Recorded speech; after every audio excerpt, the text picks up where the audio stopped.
Kapan Prabowo Gibran ditetapkan jadi presiden dan wapres terpilih? Ini kata Ketua KPU. Mahkamah Konstitusi rampung membacakan putusan sengketa hasil Pilpres 2024 pada Senin, tanggal 22 April tahun 2024. Gugatan kubu 01 Anies Baswedan, Muhaimin Iskandar dan kubu 03 Ganjar Pranowo, Mahfud MD sama-sama ditolak MK. Atas hal ini, Komisi Pemilihan Umum RI langsung menjadwalkan penetapan paslon 02 Prabowo Subianto, Gibran Rakabuming Raka sebagai Presiden dan Wakil Presiden terpilih Pilpres 2024.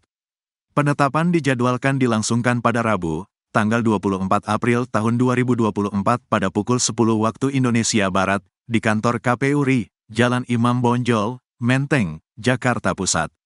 Tahapan berikutnya untuk Pilpres adalah penetapan paslon Presiden dan Wakil Presiden terpilih pemilu 2024 yang diagendakan KPU akan dilaksanakan pada hari Rabu, tanggal 24 April tahun 2024 jam 10 waktu Indonesia Barat dilaksanakan di kantor KPU, kata Ketua KPU RI, Hashim Asyari di Gedung MK.